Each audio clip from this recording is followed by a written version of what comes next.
Pagbasa mula sa aklat ng Deuteronomy. Nagpatuloy si Moises pagsasalita sa mga Israelita. Ang sabi niya, ako'y 120 taon na ngayon at hindi na ako makagawa tulad ng dati. Bukod dito, sinabi sa akin ng Panginoon na hindi ninyo ako makakasama sa ibayo ng Jordan. Siya mismo ang mangunguna sa inyo sa pamamagitan ng Josué. Pupuksain ng Panginoon ang mabansang daraanan ninyo upang mapasain inyo ang lupain niya, tulad na ginawa niya sa mga haring Amoreo na sina Sihon at Og, at sa kanilang kaharian. Sila'y panunusan niya sa inyo at gagawin naman ninyo sa kanila ang sinabi ko sa inyo. Magpapakatapang kayo, lakasan ninyo ang inyong loob. Huwag kayong matakot sa kanila, pagkat sasamahan kayo ng Panginoon. Hindi niya kayo pababayaan. Ipinatawag ni Moises si Josué at sa harapan ng kapulungan ng Israel ay sinabi ang ganito, magpapalakas ka at magpakatapang, pagkat ikaw ang mangunguna sa Israel sa pagsakop ng lupain na ipinangako ng Panginoon sa ating mga ninuno. Ang Panginoon na mangunguna sa iyo, sasamahan ka niya, hindi ka niya pababayaan, kaya huwag kang matatakot ni panghihinaan ito. Ang salita ng Diyos. Salamat sa Diyos. Bayanihan ng buong Diyos ay daan sa kanyang lubos. Bayanihan ng buong Diyos ay daan sa kanyang lubos. Ang ngalan ng buon ay aking purihin, at ang inyong ipupukul dakilang Diyos ng namin. Siya ang batong manilikha, walang kapitulasan ang lahat niyang gawa. Bayanihan ng buong Diyos ay daan sa kanyang lubos. Alalahanin niyo ang mga nakarang araw, ang panahon ng inyong mga ninuno. Itanong niyo sa inyong ama at ilalahad sa inyo, gayon din sa matatanda at kanilang isasaysay. Bayanihan ng buong Diyos ay daan sa kanyang lubos. Nang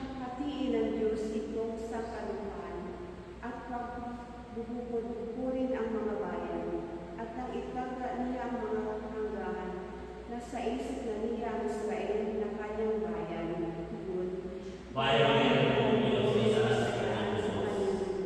Pagkat ito ang bayan ng kanyang hinilang, si Jacobi na itinanangin maging kanilangan.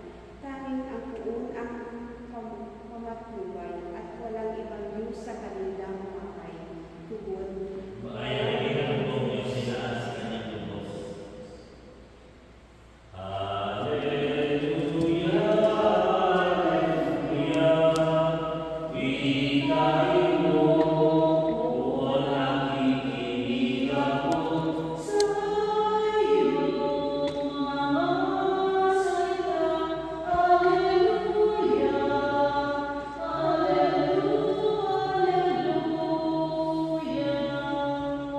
Sabi ni Jesus na mahal, dalhin niyo ang aking kasal, kamuhan ko'y tularan.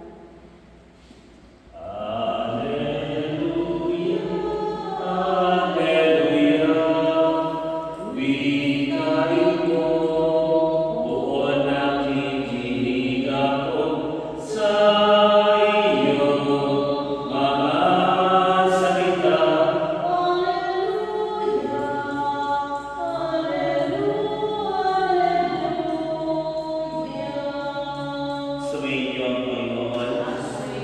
Ang mabuting balita ng Panginoon ayon kay San Mateo. Papuri sa iyo, Panginoon. Ng mga sandaling iyon lumapit kay Jesus sa mga alagad at nagtanong, sino po pinakadakila sa kaharian ng langit? Tinawag niya sa isang bata at pinatayo sa harapan nila at sinabi, tandaan niyo ito kapag hindi kayo nagbago at tumulad sa mga bata, hindi kayo mabibilang sa mga pinagarian ng Diyos. Ang sino mang nagpapakababa na gaya ng batang ito ay siyang pinakadakila sa mga pinag-aarian ng Diyos. Ang sino mang tumanggap ng isang batang ganito dahil sa akin, ay ako ang tinatanggap. Ingatan niyo na upang lumakin ang isa sa maliliit na ito. Sinasabi ko sa inyo, sa langit ang kanilang mga anghel ay laging nasa harapan ng aking Ama. Ano sa akala niyo gagawin ng isang tao may 100 tupa kung maligaw ang isa sa mga iyon? Hindi kaya naiiwanan siyang mag-usyam na nanginginangin sa pagkulan upang hanapin ang naligaw? Sinasabi ko sa inyo, kapag nasa buwan niya ito, higit niyang kinagagalak ang isang ito kaysa siyam na hindi naligaw. Kaya hindi naman hindi kalooban ng inyong nasa langit na mapahamak ang isa sa maliliit na ito. Ang mabuting balita ng Panginoon. Panginoon Jesus Cristo.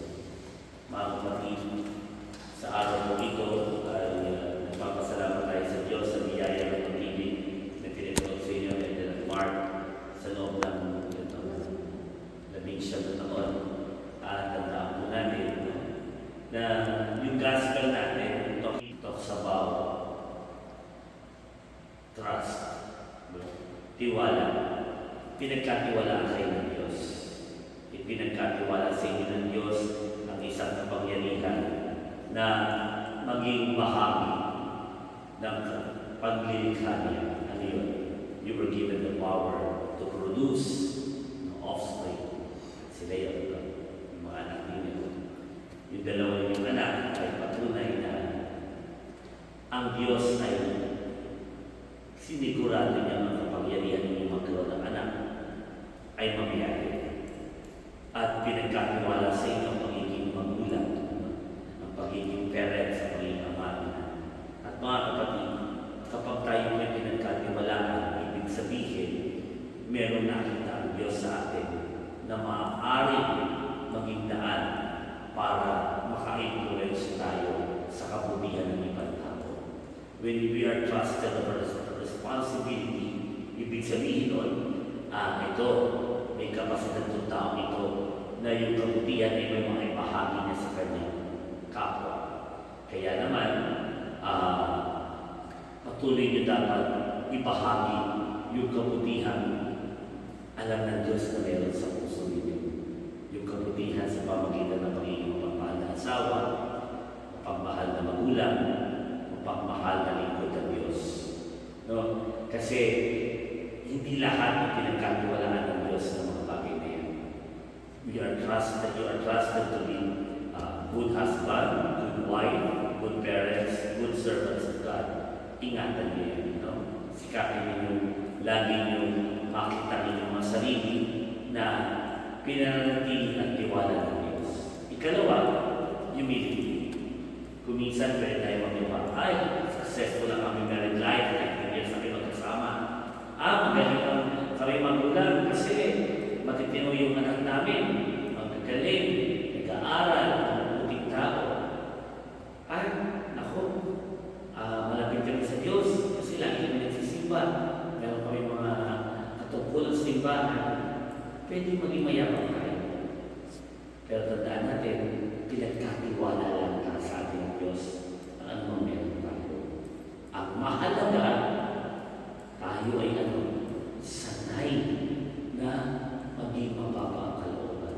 Alam natin kung paano umilos na naaayon sa kalooban ng Ama. Ano ba yung naaayon sa kalooban ng Ama? Yung manatili tayo, hindi nagyayabang. Manatili tayo kumikilala na si Lord pa rin ang makapangyarihan. Bagaman meron tayong tinanggap na biyaya mula sa Diyos, biyaya ng mga mag-asawa, biyaya ng isang pamilya, biyaya ng magkaroon ng pagkakataong maglingkod, lahat na yan ay biyaya lamang. Hindi natin pwede ipagyabang at hindi pwede ikalaki ng ating mundo. Dahil ganyan din ang paalala ni Kristo sa kanyang mga alagad sa gospel na yun. Kahit na si Moises, pwede siya magyabang, siya naging leader ng mga Israelita. Pero hindi. Darating at darating sa punto, nakikilala natin na tayo ay lingkod lamang ng Panginoon. And the beauty of our relationship with God lies in the humility of the person. Hanggang ang isang tao ay mababang kalooban, magiging maayos ang kanyang relasyon sa Diyos. Pero pag ang isang tao ay nagsimula ng lumabang, nagsisimula rin yung paglayo niya sa Panginoon. Kaya sana sa buhay ninyo, palagiliin lagi na kayo ay laging mababa ang kalooban at laging katiwa-tiwala sa pagiging ng Diyos at ng ibang tao. Amen. Tumayo kayo dito para sa pagsaliwa ng inyong sakramento na tinanggap.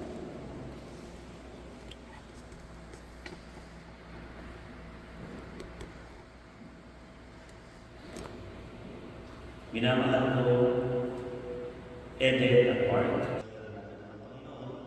Unan yung uligay ng Santo sapat ng kanyang mga. Ngayon naman yung sa loob na kayo dumunod sa bayan ito at tumihiling ang panalangin upang sa inyong pagsariwa ng panghabang buhay ng Panginoon ay lalong pagtibay ng Panginoon. At kayo naman mga kapatid natin dito ngayon ay patuloy na manalangin para kina Eden at Mark at lagi silang tanggapin bilang isang dibdib sa ating Sambayan ng Kristiyan. Hinihiling mo ngayon ang matapang ng bayan ng damdamin sa isa't isa. Eden, Barbasino, ang tagparito upang makaisang dibdib si Mark na yung kawaman ng nilingkod ng buhay. Mark, Barbasino, ang iyong pagparito makaisang upang sariwain ang iyong isang dibdib. Kay Eden, iyong pinangako ang kawaman ng nilingkod ng buhay. Nakahanda ba kayong patuloy na gulbalan sa inyong mananagot at simbayan sa bayan ng mga asang patuloy na maarumain ang mga anak na ipinatulog sa inyo ng paway kapal upang sila inyong malakihin bilang mga mabuting mamaya Kristiyano. Minamahal ko Mark at Eden sa harap ng Diyos at ang kanyang sambayan, pagdawin ninyo ng mga palataya ng pagiging sa liwain ng liwanag sa kamay ng pagkasal.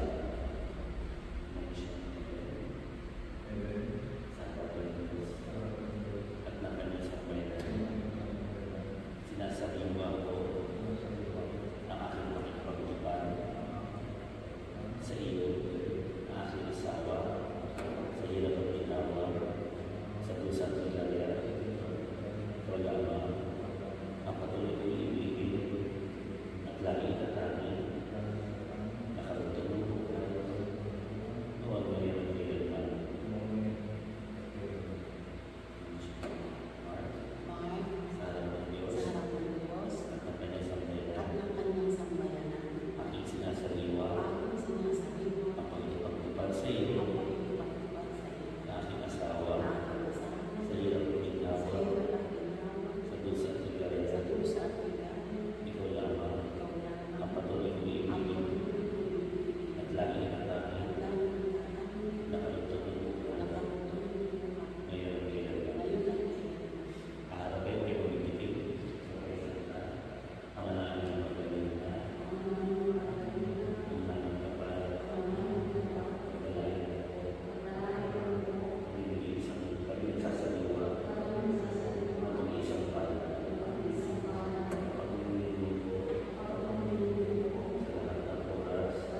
Sa ngalan ng Ama, ng Anak, ng Espiritu Santo. Amen.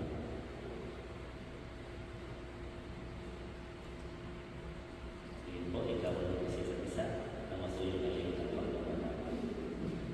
Yan, sa kanan. Patayo mo na lang.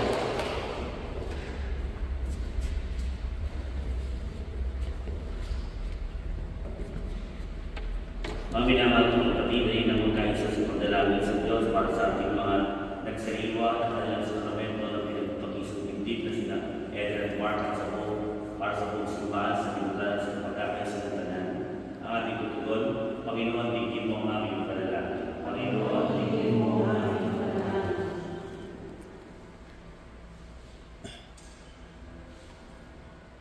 Para kina Mark at Eden na ngayon pinagbuklod sa pag-iisang dibdib upang sila ay mamuhay sa kalusugan at naligtas sa panganib. Manalangin tayo sa Panginoon. Panginoon, tingin mo ang aming panalangin.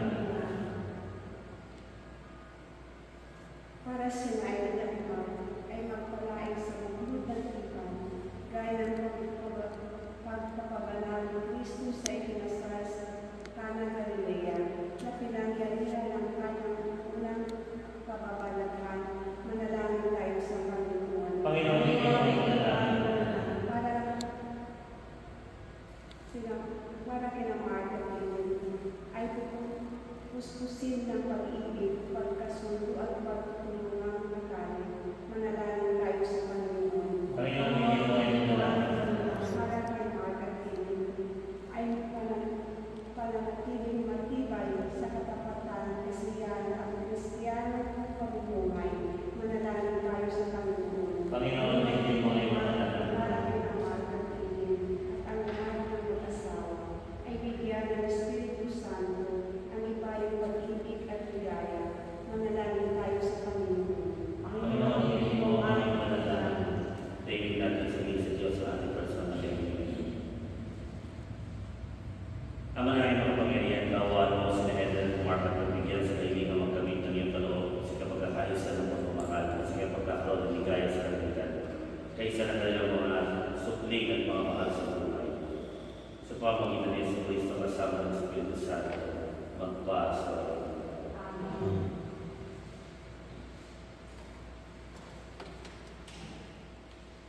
Kapuli-uli ka din sa mga lumiklas ay kagandang pagkain pag-ialay. Mula sa lugar mo ay pagkawang tinapay dito para may pagkain ng bibigay buhay. Kapuli-puli ang buong may kapal kaya pagkain ng buhay.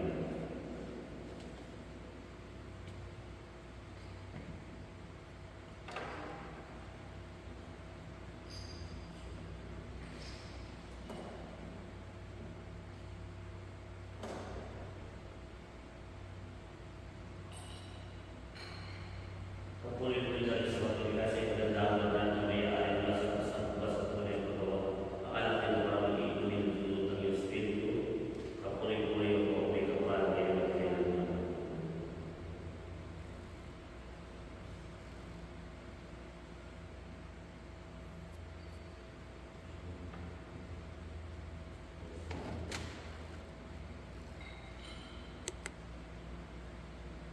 Manalangin kayo mga kapatid, ito ating maalay maging kalulugod sa Diyos sa mga makapangyarihan at na pinawa ng Panginoon pagkain sa inyong mga kamay.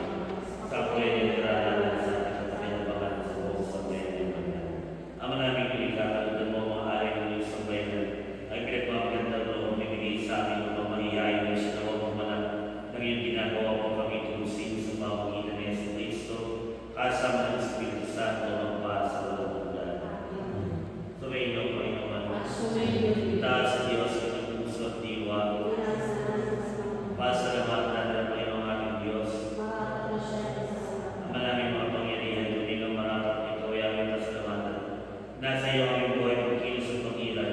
Sa pamumuhay namin araw-araw na namasa namin ang iyong pagmamahal. Sa pag-ibig mong ipinunlas sa katawan ng Espiritu Santo, ito na namin bigay.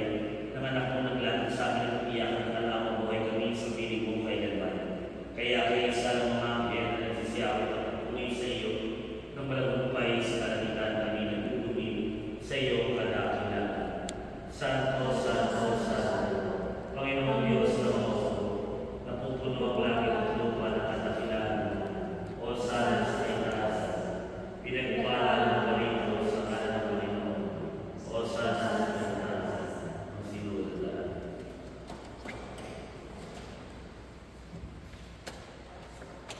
Ang malaking balay ko ang pumalata ng kabanalan kahit sa pamamagitan ng iyong Espiritu. Ngayon mo pala ng mga kaloob na ito upang para sa amin ang maging katawan at dugo ng aming Panginoon sa Kristo. Bago niya pinagtiisan ang puso at tumigan, ginawa ko niyang tinapay, pinasalamatan kanya, pinagatihain niya yun, iniyamon sa kanyang mahal at sinabi, "Kakainin yung lahat ng kanin ng aking katawan na yan para sa inyo."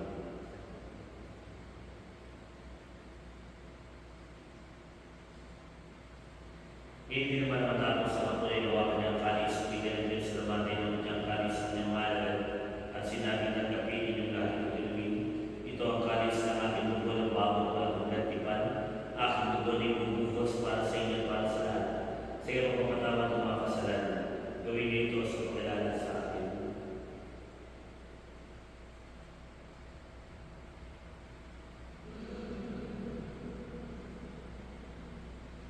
Ipagbunyi natin ang misteryo ng pananampalataya.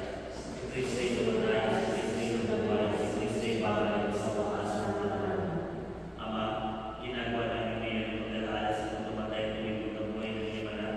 Kaya pinali namin sa iyong tinapay na nagbibigay buhay at kalis na nagkakaroon ng kaligtasan. Kami ay nagpapasalamat dahil kami ay minarapat at tumayo sa harap mo para maglingkod sa iyo. Isinasabi namin ito ay magsasala sa katawan ng dugo ni Kristo ay mawaklot sa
Purihin mo Jerusalem kung ano iyong purihin.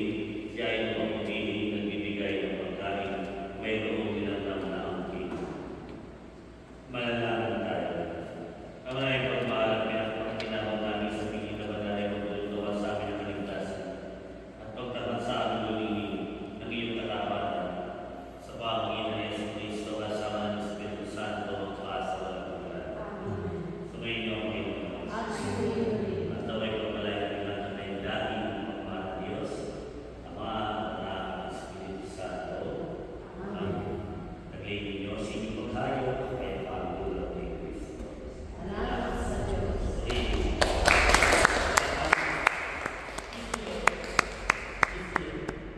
Isda ulit.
Picture.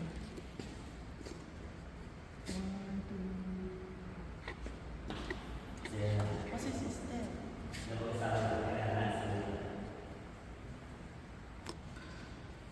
Oh, thank you. Mother, sa'yo, sister. Apa? Tapos tayo nila.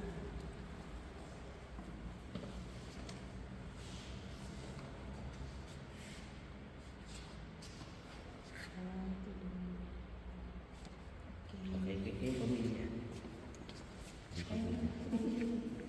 Tapos tayo ng anin. Kasi pala ka nag-video sa atin. Oo, buong buo siya.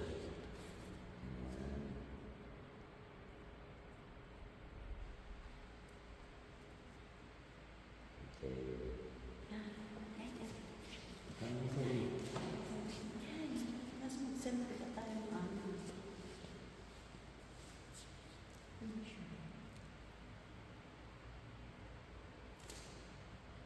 Tayo sis, mother na siya. Mag-send pa tayo. Sister, ulit pa sister. Nagkala ito kayo yung pamilya naman isa. Yung pamilya na sila apat na ulit.